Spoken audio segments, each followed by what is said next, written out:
उपस्थित रहनुभएका हाम्रो मन्त्रालयसँग आबद्ध विभिन्न निकायका नेतृत्व गर्दै राजनीतिक पार्टीका नेता साथीहरू, पत्रकार मित्रहरू सबैलाई म मेरो तर्फबाट हार्दिक अभिवादन नमस्कार गर्न चाहन्छु। आजको यो महेन्द्रनगर विमानस्थल विस्तारीकरणको सन्दर्भमा जुन साझेदारी कार्य अन्तर्गत त्यो क्षेत्रको विकासमा एउटा थप योगदान पुर्याउने भन्ने उद्देश्यले सङ्घ, प्रदेश र स्थानीय तह मिलेर जुन खालको कामकारी बढाउने कुरामा हाम्रो प्राधिकरण र स्थानीय तहको बिचमा पनि भएका छन्। हामी एउटा हस्ताक्षर गरेर यसलाई नयाँ कार्य आरम्भ अगाडि बढाउने चरणमा उपस्थित भएका छौँ। यो तपाईँ सबैको लागि एकदम खुसीको विषय हो। म यो कार्यमा संलग्न हुनुभएका सार्थक निष्कर्षमा पुर्याउनका लागि योगदान गर्नुभएका सबै मित्रहरूप्रति हार्दिक आभार व्यक्त गर्न चाहन्छु, धन्यवाद दिन चाहन्छु। तपाईँहरूको इच्छा शक्ति र यसमा केही गर्नुपर्छ भन्ने सोचलाई सार्थक बनाउनको निम्ति हाम्रो प्राधिकरणको तर्फबाट पनि जुन खालका सहयोगहरू भए त्यो प्रति म धन्यवाद गर्न चाहन्छु। यो महेन्द्रनगर एयरपोर्टको बारेमा अघि जुन हिसाबले चलेर पनि चल्न छोडेको ठाउँ हो। यसको अर्थ एयरपोर्टको हिसाबले भन्ने हो भने कञ्चनपुर अलि प्रतिगामी जस्तो भएछ, पछाडि फर्कियो। आन्दोलन यसका विरुद्ध पहिले नै गर्नुपर्ने अलिक ढिलो भएछ, किनभने विकास र समृद्धिका लागि आन्दोलन भएको भए साथ त्यसले अलि बेसी सार्थकता पाउँछ। चल्न फेरि बन्द भयो, चुपै लागेर बस्ने खालको एउटा स्थिति नै रह्यो।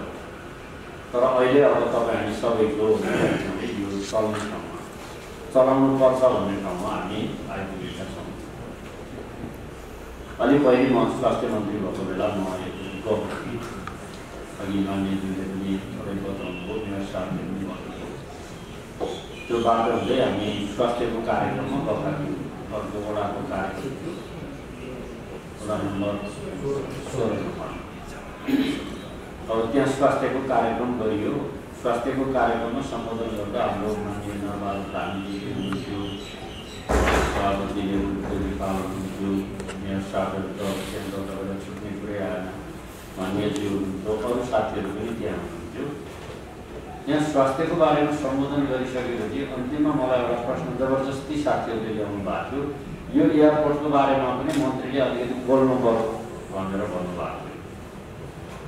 मैले भने अहिले म यो विषयमा बोल्दिनँ, किनभने यो मेरो क्षेत्राधिकारभन्दा बाहिरको विषय हो। क्याबिनेटको हिसाबले त म सदस्य छु, राज्यको हिसाबले म जवाफदेही नै छु, तर नेतृत्व अर्को मन्त्रीज्यूले गर्नुभएको हुनाले अब विस्तार गर्ने योजना के छ, कस्तो छ, त्यो अर्को मन्त्रालयको बारेमा नबुझी बोलिदिने कुराले चाहिँ अब हुनुपर्छ भनौँ न। अहिले योजना नभएको रहेछ भने त अर्को मन्त्रीज्यूलाई चाहिँ गाल पार्ने कुरो मात्रै हुन्छ, गाली बोलो अर्काले गरेन भन्ने खालको कुरा हुन्छ। त्यसले गर्दा यो एयरपोर्टको बारेमा पर्यटन मन्त्रीज्यूले नै बोल्नुहुन्छ, मलाई धेरै जोड नगर्नुहोस् न, यो राम्रो भए राम्रो हुन्छ भन्ने खालको कुरा गरेर म हेरेको थिएँ। अब मलाई अहिले आएर के कुरामा खुसी लागेको छ, तपाईँहरूको प्रश्नको जवाब शब्दमा दिन नपाए भने अब तपाईँहरू त्यहाँ जाँदा त्यही पहिले आएको स्वास्थ्य मन्त्रीले पर्यटन मन्त्री भएका बेला यो काम भयो भनेर सन्देश सुनाउँदा मेरो जवाब पूर्ण हुन्छ होला जस्तो मैले अनुभूति गरेको छु यो आजको कार्यक्रमको सन्दर्भमा। त्यसले गर्दा पनि मलाई खुसी लागेको छ। साथीहरूले यसो देखाउनु चलन जस्तो भएको छ होइन, ठाउँ त राम्रै छ।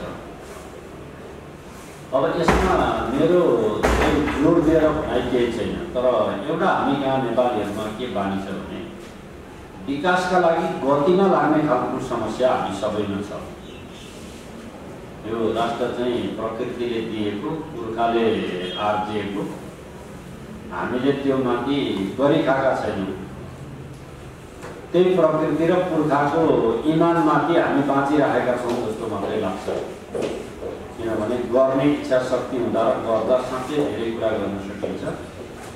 अनियमितता गलत कुराहरूकै कारणले गर्दा मुलुकमा हुनुपर्ने जति कामहरू चाहिँ हुन सकेका छैन। अब राम्रो काम गर्दै हामी गरियो भनेदेखि त त्यसलाई पक्कै पनि मलाई लाग्छ चिर्न सकिन्छ। तर त्यो चिर्ने प्रयत्नतिर पनि धेरै मान्छेहरू लाग्दैन, किनभने त्यता लाग्दाखेरि आफ्नो स्वार्थ पुरा हुँदैनन् भन्ने कुरा तिनीहरूलाई राम्रोसँग थाहा छ। अब यो मुआवजाको कुरा भनेपछि यो हस्ताक्षर हुनुभन्दा अगाडि 1000 सरदरमा मूल्याङ्कन गरिने विषय यो हस्ताक्षर भयो भन्ने बित्तिकै 1 लाखको मूल्यमा मान्छेहरू चाहिँ भड्किने खतरा पनि हुन्छ। किन भन्दा अब एयरपोर्टका लागि त्यहाँभन्दा बाहिरको लिएर हुँदैन, चाहिने भित्रैबाट लिनु पर्यो। अब उसलाई राजी गराउने खालको कुरो गर्दाखेरि कतिपय हाम्रा परियोजनाहरू चाहिँ बेकारमा आरम्भ गरिएको छ भने जस्तो पनि भएका छन्। किनभने कतिपय मान्छेले त जग्गा सरकारकै अतिक्रमण गरेर बसेका हुन्छन्, अनि राज्यले निर्माणका काम गर्नु पर्यो भने तिनीहरूलाई नै क्षतिपूर्ति दिएर व्यवस्था गर्नुपर्ने र उनीहरूको माग अनुसारको क्षतिपूर्ति दिनुपर्ने रोगबाट यो एयरपोर्ट प्रभावित नहोस् भन्ने कुराप्रति चाहिँ म सबै जनप्रतिनिधि साथीहरूको ध्यान आकर्षण गर्न चाहन्छु। किनभने एउटा पवित्र उद्देश्यले तपाईँहरू संलग्न गरेर अभियान हामीले चालेका छौँ। भरेदेखि नै त्यसका लागि मान्छेका अब आकाङ्क्षाहरू बढ्यो भनेदेखि त्यसलाई सम्बोधन गर्ने खालको कुरो बेजायज ढङ्गले सम्बोधन गर्ने कुरा भयो भने त्यो त राम्रो भएन। त्यसले गर्दा स्थितिभित्रबाट नै त्यो व्यवस्थापनको निम्ति ध्यान दिनु होला भन्ने मेरो चाहिँ आग्रह छ। अब यो एयरपोर्ट बनाउने होडबाजी त सबैतिर छ। पाहाडतिर पनि ठुलो घर देखियो भने ती एयरपोर्ट बनाइदिनु जस्तो हुने। अब त झन् चुनावको घोषणा भएको छ, यो अभियानले अझ तीव्रता पाउला जस्तो लाग्छ। तर ती सबै ठाउँहरू एयरपोर्ट चल्ने योग्यता राख्दैन, रहर छ तर योग्यता राख्दैन। किनभने बनाइसकेर पनि त चल्नु त बरु कम्ती चल्दैन। तर महेन्द्रनगरको एयरपोर्ट चाहिँ म दिलैदेखि मेरो के विश्वास छ भने त्यहाँ बहुतै सहजताका साथ यो एयरपोर्ट चल्छ। यो पहिलादेखि प्रतिकूलता हुन्छ कि भनेर भन्नुहुन्छ साथीहरू, त्यस्तो कुनै प्रतिकूलता हुँदैन। राजधानीका हिसाबले तलबाट आउने साथीहरू अब धनगढी छोडेर महेन्द्रनगर जाँदैन, उहाँहरूको स्रोत केही नै भइहाल्यो, त्यसलाई पनि अतिक्रमण हुँदैन। एउटा कञ्चनपुरको कुरा हो। अब उता इन्डियाबाट आउने मान्छेहरू र यहाँबाट सोझै जान चाहने मान्छेहरूको कारणले गर्दाखेरि हुन्छ। बरु कञ्चनपुरमा प्लेन चल्यो भने कथम कदाचित धनगढीमा प्लेन नचलेका दिन धनगढीका मान्छेहरू पनि कञ्चनपुर गएर प्लेनमै काठमाडौँ आउन पाउँछन्। यो खालको अनुकूलता पनि हामीले त्यहाँ निर्माण गर्यौँ भने हुन्छ। किनभने यो जनसङ्ख्यासँग उत्पादनसँग सम्बन्धित विषय हो। कञ्चनपुर चाहिँ अब त्यो योग्यता राख्ने खालको ठाउँमा नै पर्छ। र मलाई के लाग्छ भने यो एयरपोर्ट अस्पताल अलिक व्यवस्थित गर्नुको र एक दुईवटा कलेज राम्ररी चलाउनु हो भने छिमेकमै राजधानी भएर अपहेलनामा परिएन भन्ने कुराको अनुभूति चाहिँ कञ्चनपुरको मान्छेहरूले त्यतिखेर मात्रै गर्छन् जस्तो मलाई लाग्छ। किनभने जहाँ हुन्छ हाम्रो चाहिँ केन्द्र भएकै वरिपरि मात्रै विकास खनिनुपर्छ भन्ने खालको जुन एउटा मान्यता छ, त्यो मान्यताले पृथक खालको सबैलाई समान खालको अधिकार प्राप्त गर्ने खालको कुरामा लानका निम्ति पनि यो परियोजना चाहिँ सार्थक हुनुपर्छ भन्ने मलाई लाग्छ। अब त्यसमा तपाईँहरूले गर्नु सक्नुहुन्छ। अब हाम्रो यहाँ क्याम्पमा पनि एकदम योग्यतम साथीहरूको टिम छ, मन्त्रालयमा पनि एकदम सकारात्मक भाव राख्ने साथीहरू नै हुनुहुन्छ। अघि अब प्रतिनिधिसँगले गर्नुभयो भने काम हुँदैन कि भन्ने हिसाबले भनाभन गर्नु होला प्रतिनिधिले भन्ने लाग्छ। नभए नराम्रो गर्नु हुने खालको मनसाय मन्त्रालयको तर्फबाट उहाँ एउटा जुझारु मान्छे। अब कहिलेकाहीँ के हुन्छ भने हाम्रा आग्रह अरूले नबोलिदिँदाखेरि अन्तर्विरोध पहिला हुन्छ होइन। त्यहाँ भने त्यसो भनिदियो त्यो मन्त्रालयबाट भन्ने हामीलाई लाग्छ। तर मन्त्रालयको प्रतिनिधिको हिसाबले तपाईँ जाँदा तपाईँले बोल्न नमिल्ने कुरा छ भने तपाईँले पनि अर्कालाई यो चाहिँ बोल्न मिल्दैन होला भनिदिनु भयो भने समस्या त्यहाँनिर हुँदैन। अब हामीलाई के हुन्छ भने यहाँ हुनुपर्छ भनेपछि हुनुपर्छ भन्ने खालको कुरा हुन्छ। किनभने हामी अलिक जनप्रभावी बेसी हुन्छौँ। मन्त्रालयमा र जिम्मेवारीमा भएका मान्छेहरू चाहिँ नियम कानुन र विधिभित्रको कुरालाई जोड गरिएन भने प्रत्येक पाइलामा उसको भविष्य चाहिँ सकारात्मक पनि छ र सदाका लागि समाप्त हुने खालको चुनौती पनि छ। त्यसले गर्दा त्यो चुनौतीको बिचबाट काम गर्नुपर्ने हुँदा साथीहरूलाई पनि हामीले सोचे जस्तो भित्र मन हुँदा हुँदै पनि साथ सहयोग प्राप्त गर्ने कुरो अलि अप्ठ्यारो हुन्छ। यो बाध्यतालाई राज्य तहको साथीहरूले बुझिहाल्नुहुन्छ। अब तिनै तहका सरकारका अनुभव पनि हामीहरूसँग छँदैछन्। त्यसले गर्दा अन्त्यमा म साथीहरूलाई यही भन्छु, अस्ति यो राम्रो प्रोजेक्ट हो चलाइहाल्नु भनेपछि हामीले चलाउनै हुने। बिहिबार कुरा भयो, हामी त शुक्रबारै गर्ने कुरामा थियौँ होइन गर्दैथ्यौँ। तलबाट आउनुपर्छ भन्छ, तपाईँहरूलाई नै बाटाको म्याद दिएकाले 3 दिन ढिला भयो, यसमा हाम्रो कुनै योगदान छैन भन्छु। तर पनि ढिलै भए पनि पाको पूर्ण हो। हामी मन्त्रालयको पनि अब सचिवज्यू लगायत सबै मन्त्रालयको टिमको साथीहरू हुनुहुन्छ, तपाईँहरू पनि सबै ठाउँको प्रतिनिधित्व गर्दै आउनुभएको छ। सङ्घमा प्रतिनिधित्व गर्ने मान्यज्यूहरू पनि हुनुहुन्छ, प्रदेशको मान्यज्यू पनि हुनुहुन्छ, स्थानीय सरकारको प्रमुख पनि हुनुहुन्छ, अरू प्रतिनिधि साथीहरू पनि हुनुहुन्छ। अरू यो यात्रको अभियानमा लाग्नुभएको मलाई अघि एकदम राम्रो लाग्यो। सङ्घर्ष समिति भनेर बनाएको आखिरी सरकारको कामले सहयोग समितिमा रूपान्तरण।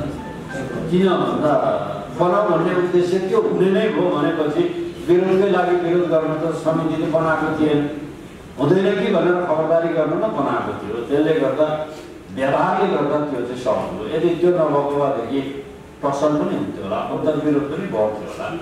तर सकारात्मक भाव सबैले राखेको हुनाले हामी पनि त सङ्घर्ष समिति बनाएका छौँ, अब केही गर्नु पर्यो भन्नु भएन नि त उहाँहरूले। किन भन्दा यही अभियानलाई पूर्णता बनाउने एउटा अभियान बनाउनु भएको थियो। त्यसैले पूर्णता प्राप्त गरौँ भनेपछि यो चरणको हाम्रो अभियान पुरा हो।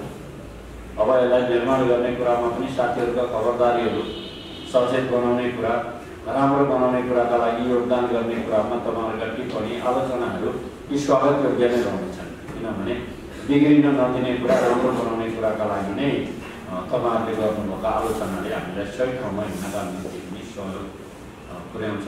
यसर्थ यो काममा पनि तपाईँहरू सफलता तपाईँहरूलाई मिलोस्।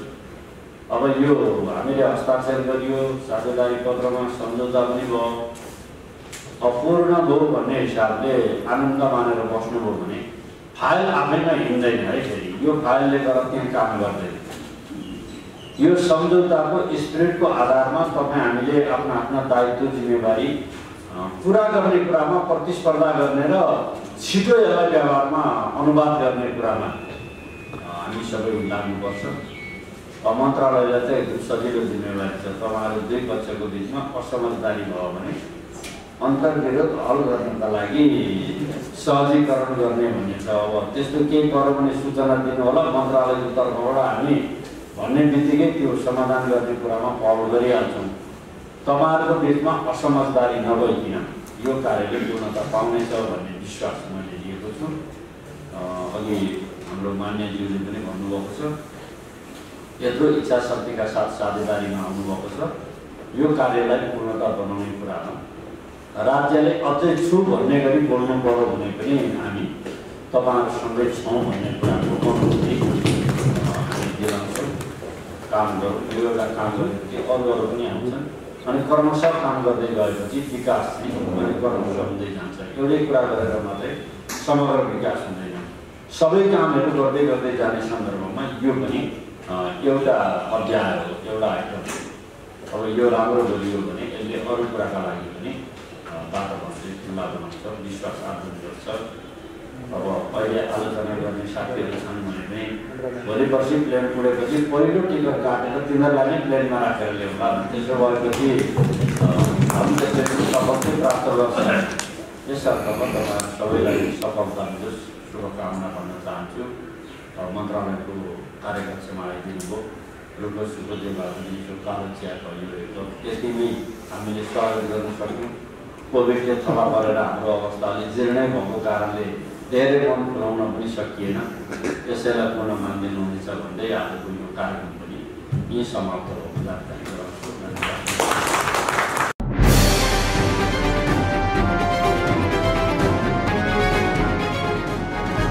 तपाईँको सूचनाको साथी दैनिकी.com।